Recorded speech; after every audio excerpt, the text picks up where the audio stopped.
আসুন কিছু মহামানবের গল্প শুনি। আল্লাহ পাক বলছেন ওয়ামিনান নাস বাদা আউযু বিল্লাহি মিনাশ শাইতানির রাজিম ওয়ামিনান নাস, আল্লাহ বলছেন মানুষের মধ্যে কিছু মানুষ আছে, সবাই না। ওয়ামিনান নাস, মানুষের মধ্যে কিছু মানুষ আছে যারা কিনা মাইয়াশরি নাফসাহু বিতিগা মারদাতিল্লাহ, যেই মানুষগুলো আল্লাহ পাকের সন্তুষ্টির জন্য তাদের নফসটাকে বিক্রি করে দিয়েছে। সুবহানাল্লাহ, চারটাখানি কথা না কিন্তু। মানুষের মধ্যে আল্লাহ কিন্তু সূরা বাকারায় বলেছেন শুরুর দিকে, মানুষের মধ্যে কিছু মানুষ আছে যারা মুমিন, কিছু মানুষ আছে যারা কাফের, কিছু মানুষ আছে যারা মুনাফিক, শুরুর দিকে পাবেন।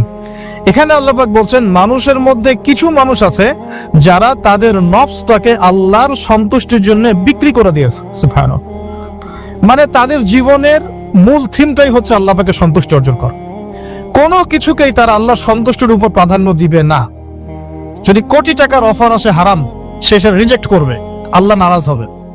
একটা সুন্দরী মেয়ে যদি জেনার অফার করে, সে রিজেক্ট করবে, কারণ সে আল্লাহকে ভয় করে। সে আল্লাহ পাকের জমিনের উপরে গায়রুল্লাহ বা কুফফারদের, তাগুতদের কোনো লস ইমপ্লিমেন্ট করতে পারবে না, কারণ সে আল্লাহকে ভয় করে। সে ইকোনমিক লাইফে হালাল হারামের পরোয়া করে চলবে, কারণ সে আল্লাহকে ভয় করে।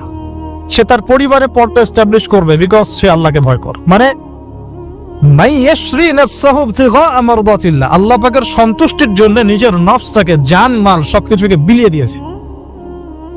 এই মানুষগুলোর সম্পর্কে আল্লাহ বলছেন ওয়াল্লাহু রাউফুম বিল ইবাদ, এই মানুষগুলোর প্রতি আল্লাহ পাক রাউফ হবেন, কোমল নরম সফট হয়ে যাবে। সুবহানাল্লাহ, কোমল নরম সফট মানে কি? কিয়ামতের মাঠে ডাকা হবে, এই গুনাহগুলো করেছিলে? জি আল্লাহ, আমি এই গুনাহগুলো করেছি। আল্লাহ পাক পর্দা দিয়ে দিবেন, পর্দার পরে বলবেন যে দুনিয়াতে তোমার এই গুনাহগুলো আমি গোপন করে রেখেছিলাম, আজকেও সবগুলো গোপন করে দিলাম, জান্নাতে চলে যাও। আল্লাহু রাউফুম বিল ইবাদ, আল্লাহ পাক তার বান্দার প্রতি রাউফ, কোমল হবে। দুনিয়াতে রাউফ কেমন? যে কোনো বিপদ আপদ বালা মুসিবতে সেই ব্যক্তি হাঁটু গেড়ে আল্লাহর কাছে চাবে, আল্লাহ আমার এই সমস্যা, আল্লাহ আমার এই সমস্যা, আল্লাহ আমার এই সমস্যা। আল্লাহু রাউফুম বিল ইবাদ, আল্লাহ পাক ওই বান্দার প্রতি সফট, কোমল হয়ে যাও।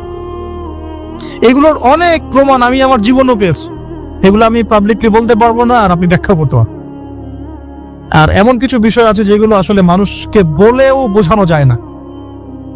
বড় বড় স্কলারদের কিতাব এখন যখন পড়ি, তারা বলেন কি বলবো, তোমরা তো বুঝবেই না। মানে এমন একটা লেভেলে মানুষ চলে যায় যে ওই লেভেলের কথা সবাইকে বোঝানো যায় না।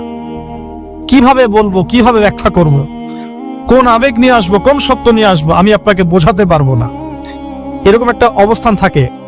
একজন সাহাবীর নাম বলি আলী ইবনে আবি তালিব রাদিয়াল্লাহু আনহু, আপনি তার পুরো জীবনী পড়লে তাকে খুব সফট পাবেন, নিজেকে গোপনকারী পাবেন, খুব বেশি উচ্ছ্বাস প্রকাশকারী পাবলিক ফিগার, হ্যাঁ, এই যে আমরা শো অফ, নিজেকে জাহির করা, আপনি পাবেন না তাকে। এবং তিনি শেষ জীবনে কি বলেছেন জানেন? শেষ জীবনে বলেছেন যে জ্ঞান আমি নবী সাল্লাল্লাহু আলাইহি ওয়াসাল্লামের কাছ থেকে পেয়েছি, সেগুলোকে সুষ্ঠুভাবে বন্টন করার মতো কাউকে পেলাম না জীবনে। মানে একটা লেভেল থাকে মানুষের আল্লাহ পাকের মারিফত লাভের, যে লেভেলে গিয়ে মানুষ সবার সাথে আমভাবে কিছু বলতে পারে না। তা আমি ওই লেভেলে কিছু ফিল করছি, কিছু নির্যাস পাচ্ছি যে আমি আপনাকে বুঝাতে পারছি না। যাই হোক, আল্লাহ পাক রাউফ মানে এত সফট হবেন, জীবনের যে কোনো পদে আপনি আল্লাহকে ডাকবেন, আল্লাহ আপনার ডাকে তাৎক্ষণিক সাড়া দিকে যান, ইনশাআল্লাহ, ইনশাআল্লাহু আযজা ওয়া জাল। এখন পাতাগুলো ঘাটলে আমরা প্রথম এইরকম কোন মানুষকে পাই যারা নিজের নফসটাকে আল্লাহর জন্য উৎসর্গ করে দিয়েছেন? এক নাম্বার পাচ্ছি আমরা আমাদের আদি পিতা আদম আলাইহিস সালাম। আজকে ডিটেইলস আয়াত বাই আয়াত বলার সময় পাচ্ছি না, তবে আমি সামারি বলছি, আপনারা একটু বাসায় পড়ে নেবেন। আদম আলাইহিস সালামকে আল্লাহ রাব্বুল আলামিন নিজের হাত দিয়ে সৃষ্টি করেছেন। সুবহান।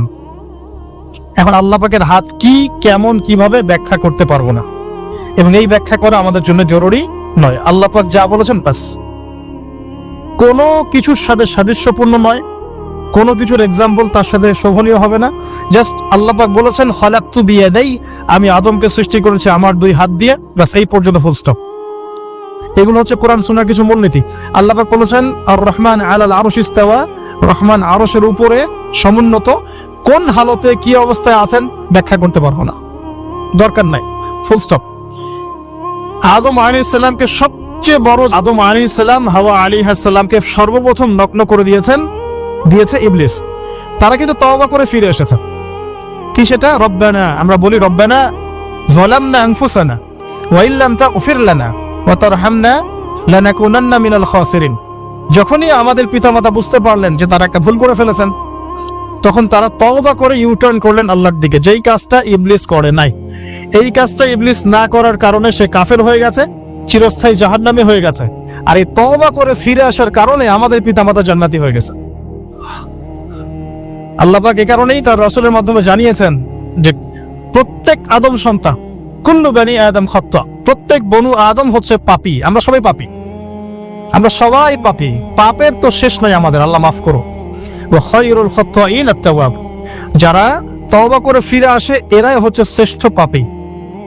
জীবনের যে কোনো সময় যদি কেউ খালেস ভাবে আল্লাহর দিকে তওবা করে ফিরে আসতে পারে, আল্লাহ পাক এক মুহূর্তের মধ্যে তার আমলনামার সমস্ত গুনাহ মাফ করে নেকি দিয়ে পরিবর্তন করতে পারে।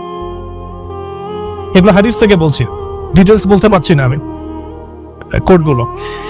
তো এখন এই মহামানবের জীবন থেকে আমরা কি শিখলাম? দেখো, তাকে আল্লাহ পাক ইলমের নিয়ামত দিয়েছেন। তার মানে আমরা যদি গতানুগতিক মুসলিম না হয়ে এক্সট্রা অর্ডিনারি মুসলিম হয়ে আল্লাহর সাথে সাক্ষাৎ করতে চাই, দুনিয়াতে বেঁচে থাকতে চাই, পরকালে জান্নাত চাই, তাহলে আমাদেরকে আগে ইলমের চর্চা করতে হবে।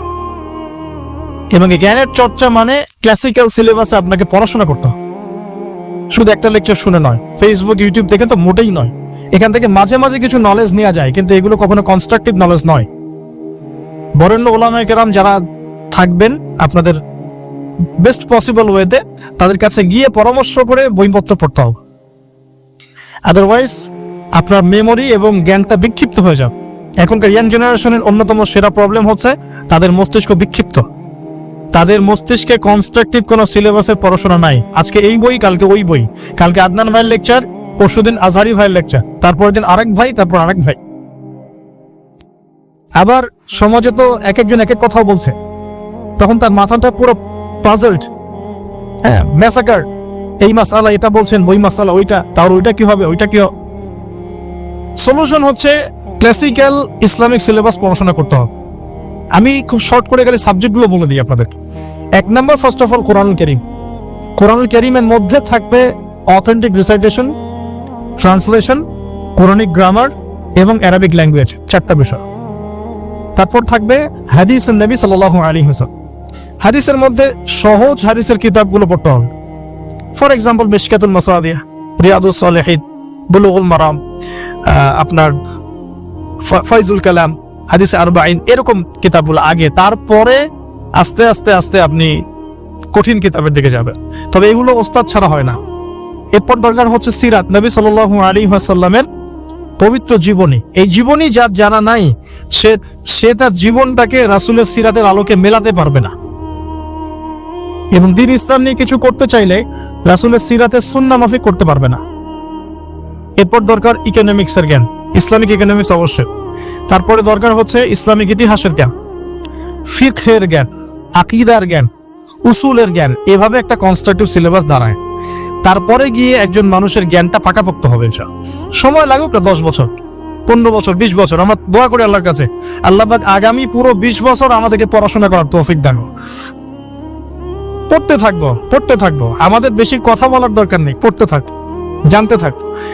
এখন তাহলে আমরা আজকে প্রথম একটা লেসন পেলাম, গতানুগতিক মুসলিম না হয়ে এক্সট্রা অর্ডিনারি মুসলিম হতে হলে প্রথমে এই মহামানবের জ্ঞানতাত্ত্বিক শিক্ষা নিতে হবে, ইলমের মেহনত হবে ইনশাআল্লাহ। আল্লাহ পাক আমাদের সবাইকে জ্ঞানের মেহনত করার তৌফিক দান করুক এবং আমাদের পরিবারে জ্ঞান প্রতিষ্ঠার তৌফিক দান করুক, আমাদের বাচ্চাদের মধ্যে সেই জ্ঞান প্রবেশ করানোর তৌফিক দান করুন। আর প্রয়োজন হচ্ছে তাওবা। আদম আলাইহিস সালাম ভুল করেছেন, আমরাও ভুল করি, কিন্তু শয়তানের পাল্লায় করে ভুল করলেই তার তাবেদারি করতে হবে না, বরং যখনই আমাদের স্মরণ হবে আমরা ইউটার্ন করবো আল্লাহর দিকে তওবা করে। দ্বিতীয় মেসেজ হচ্ছে বেশি বেশি তওবা ইস্তেগফার করব। দিনে কমপক্ষে 100 বার পড়তে পারি আস্তাগফিরুল্লাহাল্লাযী লা ইলাহা ইল্লা হুয়াল হাইয়ুল কাইয়্যুম ওয়া আতুবু ইলাইহি, অথবা এতটুকু অ্যাটলিস্ট আস্তাগফিরুল্লাহ ওয়া আতুবু ইলাইহি, আস্তাগফিরুল্লাহ ওয়া আতুবু ইলাইহি, ব্যাস এতটুকু। নবী সাল্লাল্লাহু আলাইহি ওয়াসাল্লাম দিনে 100 বার তওবা করতেন। কোন হাদিস এসেছে 70 বার তওবা করতে না। এরপর একটু সামনে যাই, কোরআনের পাতা উল্টালে দেখবো আরেকজন নবীর নাম আসে, আরেকজন মহামানবের নাম, তার নাম হচ্ছে নূহ আলাইহিস সালাম। এই মানুষগুলো যাদের কথা বল, আমরা ফার্স্ট অফ অল জ্ঞান অর্জন করব, ক্লাসিক্যাল সিলেবাস পড়াশোনা করব, ওলামায়ে কেরামের সাথে সোহবত রাখবো এবং দাওয়াতি কাজ করবো ইনশাআল্লাহ। এবং এখানে আমরা মধ্যমপন্থী থাকবো, নট চরমপন্থা, নট শৈথিল্যতাবাদ। নূহ আলাইহিস সালামের জীবন থেকে আরো দাওয়াত, দিন রাত দাওয়াতের মেহনত করা, দিন রাত দাওয়াতের মেহনত করা। আল্লাহ পাক আমাকে আপনাদের সবাইকে তৌফিক দান করুন। কতদিন? 950 বছর। কত বছর? 950 বছর। পুরো আব্বাসীয় খেলাফত ছিল 509 বছর কি 10 বছর মেবি। পুরো আব্বাসীয় খেলাফত 510 বছরের মতো। উমাইয়াদের ছিল 93 ইয়ার্স। আমাদের নবী সাল্লাল্লাহু আলাইহি ওয়াসাল্লামের দাওয়াতের মিশন বয়স ছিল 23 বছর। 950 বছর দাওয়াত দেওয়ার পর তাফসীরের কিতাবে এসেছে 40 or 80 ফ্যামিলিজ, এই 40 বা 80টা ফ্যামিলি ইসলাম কবুল করেছে। তার মানে এখানে শিক্ষা, এক্সট্রাঅর্ডিনারি মুসলিম হতে হলে দাওয়াতের মেহনতে হতাশ হওয়া যাবে না, লেগে থাকতে হবে, লম্বা সময় ধরে দাওয়াত দিতে হবে। আল্লাহ পাক আমাকে আপনাদের সবাইকে লম্বা সময় ধরে বিশ্বে দাওয়াতি কাজ করার তৌফিক দান করুন। আর সামনে যাই, নিজের ছেলে ইসলাম কবুল করে নাই নূহ আলাইহিস সালামের, নিজের স্ত্রী ইসলাম কবুল করে নাই। তার মানে আমাদের ফ্যামিলিগুলো এমন হতে পারে যে ফ্যামিলি নিজের ছেলে কথা শুনছে না, নিজের স্ত্রী কথা শুনছে না। পরোয়া করতে হবে না, তাদের পরোয়া করতে হবে না, শুধু দাওয়াত দিতে হবে। সেই অবস্থা লূত আলাইহিস সালামেরও, তারও স্ত্রী ইসলাম কবুল করছে না। আল্লাহ পাক তাদেরকে ধ্বংস করেছেন, নূহ আলাইহিস সালাম লূত আলাইহিস সালামকে উদ্ধার করেছেন। এখানে আমরা আমাদের দ্বীনি বোনদেরকে রিকোয়েস্ট করব, আপনারা সবাই আপনাদের ফ্যামিলিতে খাদিজা রাদিয়াল্লাহু আনহা, আয়েশা রাদিয়াল্লাহু আনহা রোল প্লে করে, নূহ আলাইহিস সালাম আর লূত আলাইহিস সালামের স্ত্রী রোল প্লে করবেন না। আনফরচুনেটলি এখনকার যে বিসি সিটিজ গুলো, মানে যেগুলো আমরা বলি বস্তুবাদী শহরগুলো, ফ্যামিলিগুলো দিন দিন ক্রাশ করছে, সম্পর্কে টানাপোড়া, বিচ্ছেদ, ডিভোর্সড, আকীদা আদর্শের মিল নাই, স্বামী ইসলাম প্র্যাকটিস করলে স্ত্রীর সমস্যা, স্ত্রী প্র্যাকটিস করলে স্বামীর সমস্যা। এই প্রবলেমস গুলো আমাদেরকে সলভ করতে হবে। আল্লাহ পাক আমাদেরকে সবর করার তৌফিক দান করুন। পারিবারিক তালিমটা খুব বেশি ইম্পর্টেন্ট। পরিবারের তালিম চালু করা উচিত, পরিবারে কোরআন এবং হাদিসের কিতাবগুলো থেকে দার্সের ব্যবস্থা করা উচিত, এবং সপরিবারে উলামায়ে কেরামদের সাথে পরামর্শ করে চলা উচিত। ইনশাআল্লাহ ভালো হবে, আল্লাহ পাক তৌফিক দান করুন। নূহ আলাইহিস সালামের আরেকটা কথা বলে শেষ কর। শেষে যখন নৌকা ডুবছে, তিনি তার ছেলেকে তখনও পিতৃস্নেহে ডাকছেন, নৌকায় আসো বাবা। ছেলে বলছে যে আমি পাহাড়ে উঠে যাব, ইয়াসিমুনি মিনাল মা, এই পাহাড় আমাকে পানি থেকে বাঁচাবে। নূহ আলাইহিস সালাম বলছেন, আল্লাহ তুমি আমার ছেলেকে বাঁচাও, ইন্নাহু মিন আহলি, সে আমার পরিবারের একজন। আমরা বলি না আমাদের সন্তানদের ক্ষেত্রে, আল্লাহ পাক বলছেন লাইসা মিন আহলিক, সে তোমার পরিবারের কেউ না। এখানে একটু হার্ড লাইনে যেতে হবে আমাদেরকে। অনেক সময় আমরা আমাদের ফ্যামিলির মধ্যে এমন কিছু মানুষকে পাই যারা টোটালি ইসলামকে ডিসকারেজ করেন, অস্বীকার করেন, নাস্তিকতায় লিপ্ত থাকে, ইসলামের বেসিক ফান্ডামেন্টাল গুলোকে ডিনাই করেন।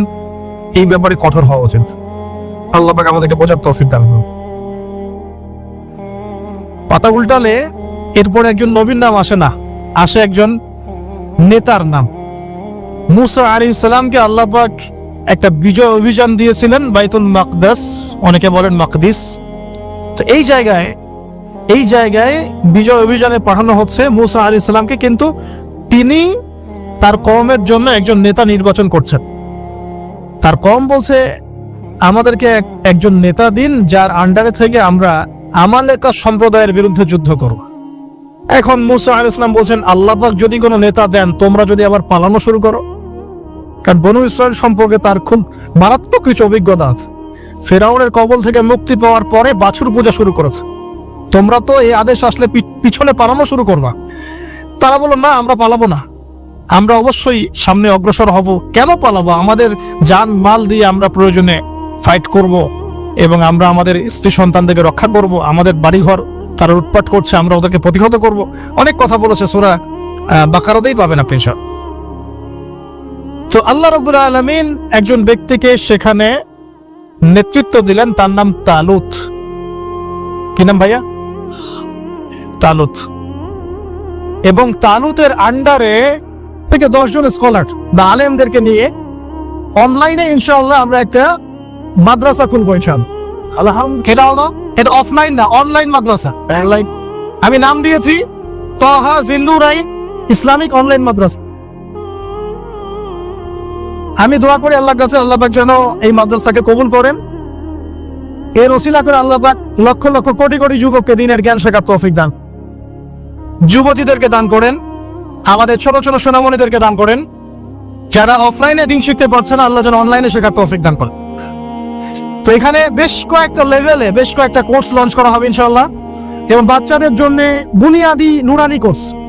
আপনার বাচ্চা আছে ছোট, 4 বছর 5 বছর বয়স, ভর্তি করাই দিলেন, নুরানি কোর্স করবে, কোরআন তেলাওয়াত করা শিখবে।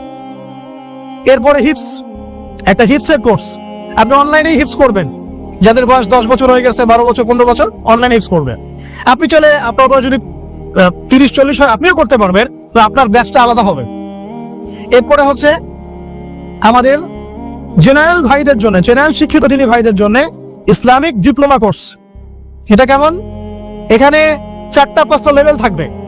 লেভেল 1 মনে করেন এখানে আপনার বুনিয়াদি জিনিস, আপনার আকীদা, আপনার কোরআন তেলাওয়াতের জ্ঞান, আপনার দৈনন্দিন জিকির আজকার, নামাজ, আপনার হাদিসের মধ্যে ফয়জুল কালামের মতো বই, ঠিক আছে, ইসলামের ইতিহাস, তারপরে ফিকহের মধ্যে ফিকহুল মুয়াসসাদ, এই ধরনের বই। মানে প্রাথমিক বুনিয়াদি যে জ্ঞানটুকু মাদ্রাসা দেওয়া হয়, এটা ইনশাআল্লাহ শিখবেন। এটা শেষ করার পরে যাবেন লেভেল 2। লেভেল 2 তে গিয়ে আরো হাই ক্লাস কিছু বই পাবেন। ওখানে আরো কিছু সাবজেক্ট অ্যাড হবে, ইসলামিক পরিবার, ইসলামিক অর্থনীতি, ঠিক আছে, ইসলামিক জিওপলিটিক্স, এসক্যাটোলজি, এরকম কিছু সাবজেক্ট আসবে। এটা দিয়ে আমার কপি করে সবাই বানানো শুরু করে দিয়েন না, আমি তো বলে দিচ্ছেন। আর বানালে আলহামদুলিল্লাহ কোনো সমস্যা নাই, এটাও দিনের খেদমত হবে ইনশাআল্লাহ। একজনকে দেখে যদি আরো 10 জন শিখে সমস্যা করো, কোনো সমস্যা? এভাবে লেভেল 3 তে গিয়ে আপনি মাদ্রাসায় যেগুলো নাহু, হিদায়াতুন নাহু, হিদায়া কুদুরি, এই ধরনের বইগুলো পড়ানো হয়, এগুলো শিখবেন ইনশাআল্লাহ। শেষ লেভেলে গিয়ে আপনি জালালাইনের মতো তাফসীর শিখবেন ইনশাআল্লাহ। মানে একজন মৌলানা সাহেব বলতে বোঝাচ্ছি, আমি তো আপনাকে ফকিহ বা মুফতি বা মুহাদ্দিস এরকম লেভেলের কথা বলছি। একজন আলেম, একজন জাননেওয়ালা বুঝওয়ালা মানুষ যতটুকু দিনের জ্ঞান অর্জন করেন ইনশাআল্লাহ, এই জ্ঞানটুকু আপনি লেভেল 1, 2, 3, 4, 5 এভাবে আপনি অর্জন করবেন ইনশাআল্লাহ। এভাবে যদি আমরা পুরো বাংলা ভাষাভাষীদের মধ্যে পুরো ওয়ার্ল্ড ওয়াইড এটাকে ছড়াতে পারি ইনশাআল্লাহ, আগামী 5 বছরের মধ্যে আমরা আশাবাদী কমপক্ষে 1 লক্ষ মানুষ তো দিন শিখবেন সব। আল্লাহ পাক আমাদেরকে তৌফিক দান করুন। এবং এগুলো হবে খুব স্বল্প মেয়াদি, 6 মাস 4 মাস 6 মাস এরকম কোর্স, যাতে আপনি বিরক্ত না হন। কারণ আমি অভিজ্ঞতা থেকে দেখেছি 1 বছরের কোর্স মানুষ করতে চায় না। দিনী বন্ধের জন্য কোর্স থাকবে, এবং দিনী বন্ধের ক্লাস নেবেন মহিলা টিচাররা ইনশাআল্লাহ। দিনী বন্ধের ক্লাস নেবেন মহিলা টিচাররা ইনশাআল্লাহ। যদি কেউ প্যারেন্টিং নিয়ে কোর্স করতে চান, প্যারেন্টিং কোর্স থাকবে, সন্তান প্রতিপালন। যদি কেউ পরিবার নিয়ে কোর্স করতে চান, ফ্যামিলি ডেভেলপমেন্ট কোর্স থাকবে। ইসলামিক ইকোনমিক্স নিয়ে কোর্স করতে চান, ইসলামিক ইকোনমিক্সের কোর্স থাকবে। ইসলামিক ফাইন্যান্স শিখতে চান, সেটা থাকবে ইনশাআল্লাহ। এক একটা ডিপার্টমেন্টে এক একটা কোর্স নিয়ে আমরা এই মাদ্রাসা লঞ্চ করবো ইনশাআল্লাহ। ইনশাআল্লাহ আল্লাহ পাক এটাকে কবুল করুন, আমিন আমিন। এবং এর পাশাপাশি এই সিলেবাসগুলো আমি নিয়াত করেছি উন্মুক্ত করে দিব। যে কোনো প্রতিষ্ঠান, দিনী প্রতিষ্ঠান, সেটা হোক ইসলামিক স্কুল বা ইসলামিক কলেজ বা মাদ্রাসা, তারা যদি এই কোর্সগুলো করতে চায়, করাতে চায়, সিলেবাস নিয়ে তারা লঞ্চ করতে চায়, ইনশাআল্লাহ তাদের জন্য উন্মুক্ত করে দেওয়া হবে ইনশাআল্লাহ, যাতে করে সারা দেশে বিভিন্ন জায়গায় কোর্সগুলো ছড়িয়ে পড়ে। আমি জ্ঞানতাত্ত্বিক কথা এজন্য বললাম বেশি করে, প্রথম ফরজ আপনার উপরে ইকরা বিসমি রাব্বিকাল্লাযী খালাক।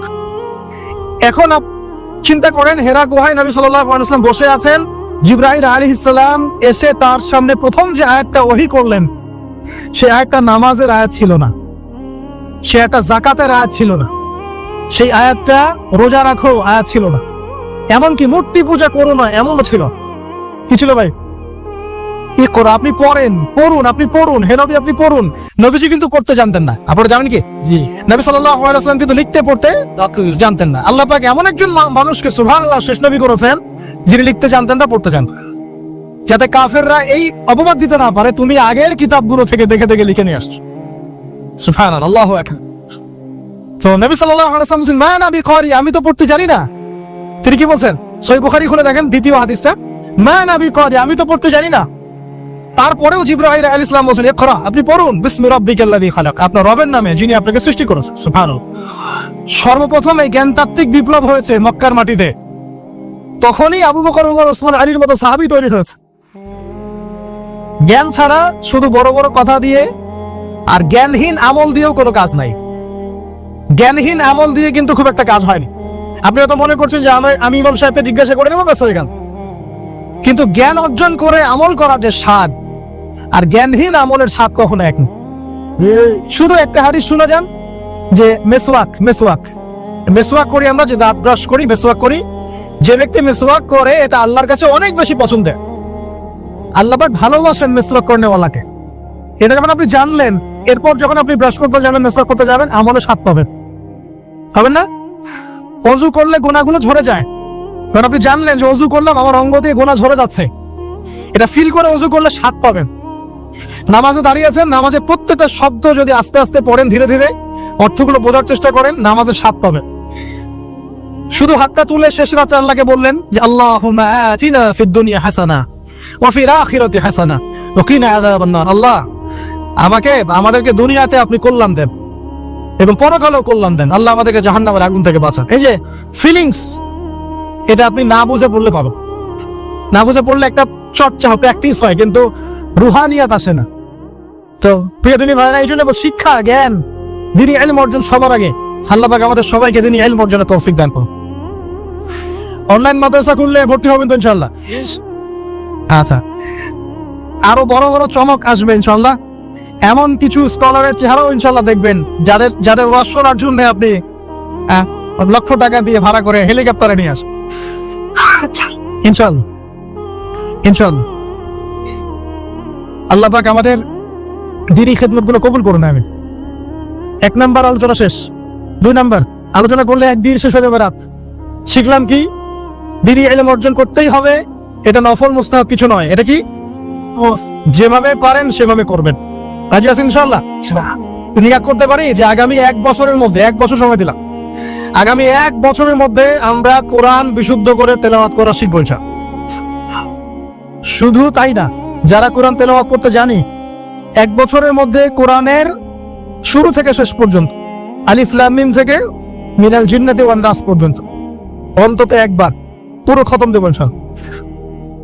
আর যারা আরো ভালো পড়তে পারি, দ্রুত পড়তে পারি বা হাফেজে কোরআন আছি, 1 বছরের মধ্যে আলিফ লাম মিম থেকে মিনাল জিন্নাতি ওয়ান নাস অন্তত একবার যে কোনো একটা তাফসীর বা অনুবাদ পড়ে দেখবেন ইনশাআল্লাহ। পারা যাবে ইনশাআল্লাহ। একটা তাফসীর বাসায় কিনবেন, মাস্ট বি। যারা বিগিনার, মানে নতুন শিখছেন, নতুন পড়া শিখছেন, তারা কিনবেন মারিফুল কোরআন। কি কিনবেন? কত দোয়া, কত চাওয়ার জন্য হুজুরের কাছে আসতে হয় না। চাওয়ার জন্য শেষ রাত্রে জায়নামাজে দাঁড়িয়ে যান, আল্লাহ কবুল করবেন। শেষ রাত্রে যদি আমরা জাগতে না পারি, আমাদের দ্বারা দিন কায়েম হবে না ভাই। সাহাবীরা যারা বদর, উহুদ, খন্দকে যুদ্ধ করেছেন, তারা শেষ রাত্রের দরবেশ ছিলেন। দরবেশ, শেষ রাত্রের দরবেশ। আর দিনের বেলা ঘোর সাওয়াত। কি বুঝলেন? শেষ রাত্রে দরবেশ মানে একদম আল্লাহওয়ালা মানুষ। শেষ রাত্রে চোখের পানিতে জায়নামাজ ভিজে যাইতো, দাড়ি ভিজে যাইতো। এই মানুষগুলো আবার দিনের বেলা ছুটতেন, ঘোড়া ছুটাতেন, তাদের হাতে ইসলাম বিজয় লাভ করেছে। অতএব শেষ রাত্রে জাগার অভ্যাস করে আল্লাহ পাক তৌফিক দান করুন। সাউন্ড শুনতে পাচ্ছেন? আচ্ছা, ঠিক আছে। তাহলে আমল শুরু হবে আজকে থেকে, রাত থেকে। তারপর দিন ঘুম থেকে উঠলেন, ফজর নামাজ জামাতে পড়বো না? নামাজের পরে তেলাওয়াত করবো না? জিকির আজকার করবো না? তারপর একটু পড়াশোনা করবো কিনা? খাওয়া দাওয়া কেমন হবে? 7 পেট নাকি নবী সুন্নাহ মাফিক? কাফেররা খায় 7 পেট। কয় পেট? আর মুমিন বান্দা খায় পেটের 3 ভাগের 1 ভাগ। খাওয়ার টেবিলে হেরে গেলে যুদ্ধের মাঠে জিততে পারবেন না। খাওয়ার টেবিলে হেরে গেলে যুদ্ধের মাঠে জিততে পারবেন না। যুদ্ধ মানে আদর্শিক যুদ্ধের কথা বলছি, ইলেকশনের যুদ্ধের কথা বলছি না। ঠিক আছে, আল্লাহ মাফ করুন। তো এই সিজন গুলো আসলে অনেক ভাই মারা যায় কিনা? আল্লাহ পাক আমাদেরকে আপোষের এই ফেতনা থেকে হেফাজত করুন। সব পশ্চিমা ষড়যন্ত্র, এগুলো কি সব কি করে? পশ্চিমা ষড়যন্ত্র। ভাইয়ে ভাইয়ে মারামারি লাগিয়ে দিয়ে নাকে তেল দিয়ে ঘুমায় ওরা। ভাইয়ে ভাইয়ে মারামারি লাগিয়ে দিয়েছে, ভাই মুসলিম ভাই। ওরা এখন মারামারি কর, আমরা নাকে তেল দিয়ে ঘুমাই। এই হলো অবস্থা। আর আমরা বুঝতেও পারছি না যেটা আমরা ওদের ষড়যন্ত্রের মধ্যে পড়ে গেছি। আল্লাহ আমাদেরকে মাফ করবো। আর অনেক ইসলামপন্থী ভাই এখানে নেমে পড়েন, কি মনে করে নামেন আল্লাহ ভালো জানেন। তবে জেনে রাখেন, এই পথে নবী সাল্লাল্লাহু আলাইহি ওয়াসাল্লামের দাওয়াত এবং ইকামতের দিন ছিল না। নবী সাল্লাল্লাহু আলাইহি ওয়াসাল্লামের পথেই দিন কায়েম হবে ইনশাআল্লাহ। আল্লাহ পাক আমাদেরকে পশ্চিমা গরদ ভাতা থেকে হেফাজত করো। এখন আসেন ভাই, তাহলে আমরা আমাদের জীবনের প্রত্যেকটা কাজ যদি নবী সুন্নাহ মাফিক করি, এলেম অনুযায়ী আমল হয়ে যাবে ইনশাআল্লাহ। রাজি আছি তো ভাই? বাস এতটুকু কথা। এখন শুধু কি ব্যক্তিগত আমলই আমার দিনের অন্তর্ভুক্ত, না আমার পরিবার, সমাজ, অর্থনীতিও আছে? কোনটা? আমার পারিবারিক জীবন তাহলে কার সুন্নাত মোতাবেক চলবে, নবী সুন্নাত না পশ্চিমা সুন্নাত? আর পরিবারগুলো পশ্চিমা সুন্নাতে চলে না, পশ্চিমা কালচার। জন্মদিন করেন, বিবাহ বার্ষিকী করেন, আরো কত কি করেন, হ্যাঁ তাই না? সাজগোজ থেকে শুরু করে কাপড় চোপড়, পোশাক আশাক, বাথরুমের টয়লেট পর্যন্ত। বাথরুমের টয়লেট তো সব ইংলিশ নাকি? হ্যাঁ, তো নবী সুন্নাহ মাফিক এখানে তো আপনি বসতে পারবেন না। নবী সুন্নাহ মাফিক এখানে আপনি বসতে পারবেন না। তো মালয়েশিয়ার একটা কনফারেন্সে বলে আসছিলাম যে নবী সুন্নাহ মাফিক বসা মানে হচ্ছে বাম পায়ে ভর দিয়ে ডান পায়ে একটু উঁচু করে বসে। ইলম অর্জন করতে থাকেন, হাদিসের মধ্যে পাবেন নবী সাল্লাল্লাহু আলাইহি ওয়াসাল্লাম ইস্তেনজা করতে বসতেন বাম পায়ে ভর দিয়ে, ডান পায়ে একটু উঁচু করে। যারা এভাবে বসে তাদের ইস্তেনজা খুব সুন্দর হয়, ক্লিয়ার হয়ে যায়। আর আপনি ইংলিশ টয়লেটে বসেন দেখি, কেমনে বসবেন? পারবেন? তাহলে যে বললাম প্রতিটা জায়গায় ফিতনা, প্রতিটা জায়গায় ফিতনা। তো বাসায় অ্যাটলিস্ট এমন ওয়াশরুম রাখেন যেখানে নবী সুন্নাহ মাফিক ইস্তেনজা করা যায়। আর যখন সফর করবেন দেশের বিভিন্ন জায়গায়, তখন দেখবেন মাশাআল্লাহ আরো লেটেস্ট পদ্ধতি আছে। ছোট ছোট কিছু গামলা রেখে দেওয়া হয়েছে, ওখানে দাঁড়াই করতে হবে, বসার কোনো অপশন নাই। আর সব সমান মাপের। মনে করেন একজন লম্বা 5 ফিট, একজন 6 ফিট, একজন 4 ফিট 3 ফিট। এখন কেমনে কি ধরে কিভাবে করবে, মাপটা কিভাবে সমান করবে বলেন তো? একটা হাদিস আমার বুঝে আসছে এ সফর করতে করতে, সেটা হচ্ছে আমি কখনো বলিনি এভাবে যে পশ্চিমা সভ্যতা হচ্ছে ইয়াজুজ আর মাজুজ, এটা আমি বলি না। কিন্তু আমি বুঝতে পারছি, আমি ভিতর থেকে ফিল করছি, আপনি একমত হন না হন, যে ওদের মধ্যে ইয়াজুজ আর মাজুজের খাসলত বা চরিত্র আছে 100%। আমি একটা হাদিস বলি, শেষ করে দিব, আর সময় নেই, 10 মিনিট আছে। এই হাদিসটা শোনেন। নবী সাল্লাল্লাহু আলাইহি ওয়াসাল্লাম একদিন ঘুম থেকে উঠলেন ভয়ে পেয়ে, আতঙ্কিত। নবীজি ভয়ে পেয়ে আতঙ্কিত হয়ে ঘুম থেকে উঠে বলছেন লা ইলাহা ইল্লাল্লাহ, লা ইলাহা ইল্লাল্লাহ। তার স্ত্রী পাশে যিনি শুয়ে আছেন তিনি বলছেন নবী সাল্লাল্লাহু আলাইহি ওয়াসাল্লাম বলছেন ওয়াইলুল লিল আরব, ওয়াইলুল লিল আরব মিন শাররি কদ ইখতারাব। আরব জাতির জন্য ধ্বংস, আরব জাতির জন্য ধ্বংস। কি ভয়ঙ্কর ফিতনা ধেয়ে আসছে ওদের দিকে, কি ভয়ঙ্কর ফিতনা ধেয়ে আসছে। এবং তিনি হাতের ইশারা করে দেখালেন এইভাবে যে আজকে, নবীজি বলছেন 1400 বছর আগের কথা, 1445 বছর আগের কথা, 1445 বছর আগে নবীজি বলেছেন আজকে, ওই সময় আজকে ইয়াজুজ আর মাজুজের যে দেয়ালের কথা মনে আছে? জুলকারনাইনের সময় দেয়াল, এই দেয়াল এতটুকু পরিমাণ খুলে দেয়া হয়েছে, এতটুকু পরিমাণ খুলে দেয়া হয়েছে 1400 কত বছর আগে। তখন তার স্ত্রী বলছেন আনুহলিকু ওয়া ফিনা সালিহিন, আনুহলিকু ওয়া ফিনা সালিহিন ইয়া রাসূলুল্লাহ, হে আল্লাহর রাসূল সাল্লাল্লাহু আলাইহি ওয়াসাল্লাম, আমাদের মধ্যে ভালো মানুষরা থাকা সত্ত্বেও কি আমরা ধ্বংস হয়ে যাব? আপনি যে বলছেন ওয়াইলুল লিল আরব, আরবদের জন্য ধ্বংস। নবীজি বলছেন নাম, হ্যাঁ নাম, হ্যাঁ ধ্বংস হয়ে যাবে। ইযা কাসুরাতিল খাবাস, যখন নগ্নতা, বেহায়াপনা, অশ্লীলতা সমাজে রন্ধে রন্ধে ছড়িয়ে পড়বে, তখন আলেম জালেম সব ধ্বংস হবে। এই হাদিসটা অকাট্য হাদিস, বুখারী মুসলিমের, মানে এটা সহিহ, এটা বিষয়ে কোনো সন্দেহ নেই। তাহলে নবীজি 1445 বছর আগে বলছেন যে আরবদের জন্য ধ্বংস ধেয়ে আসছে, এবং দেয়াল এভাবে খুলে দেওয়া হয়েছে। কাদের দেয়াল? ইয়াজুজ আর মাজুজ। আর ইয়াজুজ আর মাজুজের সাথে আরবদের ধ্বংসকে সম্পর্কিত করা হলো না? ইয়াজুজ আর মাজুজের সাথে আরবদের ধ্বংসকে সম্পৃক্ত করা হলো এবং বেহায়াপনাকে সম্পৃক্ত করা হলো।